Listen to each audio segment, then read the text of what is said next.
ഓർമ്മകൾ ഓർമ്മകൾ ഓടക്കുഴലൂതി സമയമാം യമുനയോ പിറകിലേക്കൊഴുകിയോ മധുരമണിനാദം മാടി വിളിക്കുന്നു. ഓർമ്മകൾ ഓർമ്മകൾ ഓട കുഴലൂതി. ഒരുപാട് വിഷമത്തോടു കൂടിയാണ് ഓർക്കുന്നത്. കാരണം എത്രയോ വർഷങ്ങൾ അദ്ദേഹത്തിന് വേണ്ടി പാടിയ ഒരു വ്യക്തിയാണ് ഞാൻ. രാജാവിൻ്റെ മകൻ കഴിഞ്ഞിട്ട് വന്ന ചിത്രങ്ങൾ മുതൽ ഒരുപാട് പാട്ടുകൾ അദ്ദേഹത്തിന് വേണ്ടി പാടാൻ സാധിച്ചു എന്ന് പറയുന്ന ഒരു വലിയ അനുഗ്രഹമാണ്. ഞാൻ അദ്ദേഹത്തിനെ ഇടയ്ക്കിടയ്ക്ക് വിളിക്കാറുണ്ടായിരുന്നു.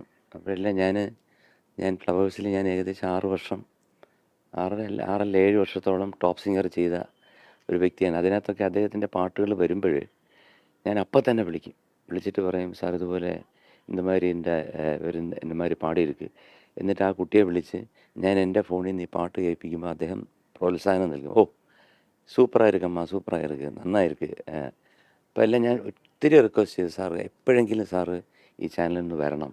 കാരണം അത്രത്തോളം കുട്ടികളും ഞങ്ങളും എല്ലാവരും ആഗ്രഹിക്കുന്നുണ്ട്. ഞാനിത് പറയുന്നത് 2 വർഷം മുമ്പാണ്. അപ്പോൾ എല്ലാം അദ്ദേഹം വരാമെന്ന് പറഞ്ഞിരുന്നെങ്കിലും വന്നിരുന്നെങ്കിൽ വലിയൊരു സന്തോഷമായിരുന്നു. കാരണം വേറൊന്നുമല്ല, നമ്മുടെ കുട്ടികൾക്കും മാത്രമല്ല മലയാളികൾക്ക് ഒന്നുകൂടെ പരിചിതമാണ് അല്ലാന്നില്ല. എല്ലാവർക്കും അദ്ദേഹത്തിൻ്റെ പാട്ടുകളിലൂടെ അദ്ദേഹത്തിനെ അറിയാം. എങ്കിലും നമ്മുടെ ചാനലിൽ വന്നിരുന്നെങ്കിൽ അദ്ദേഹത്തിന് കുറച്ചുകൂടെ സംസാരിക്കാൻ, അദ്ദേഹത്തിൻ്റെ ഐഡിയ എന്താണ് എന്നൊക്കെ അറിയാൻ സാധിച്ചേനെ. അതിൽ ലോകം എന്ന് പറയുന്നത് തീർത്തും മലയാള സിനിമയ്ക്കൊരു നഷ്ടമാണ്. കാരണം കിലുകിൽ പമ്പരം തെളിയും മാനസം അറിയാതമ്പിളി മയങ്ങുവാവോ ചാഞ്ചക്കം ചാഞ്ചക്കം. അദ്ദേഹം ഇപ്പോൾ ഉറങ്ങിക്കിടക്കുകയാണ്. പക്ഷേ അദ്ദേഹത്തിൻ്റെ പാട്ടുകളിലൂടെ നമ്മളെ എല്ലാവരെയും ഉണർത്തിക്കൊണ്ടേയിരിക്കും.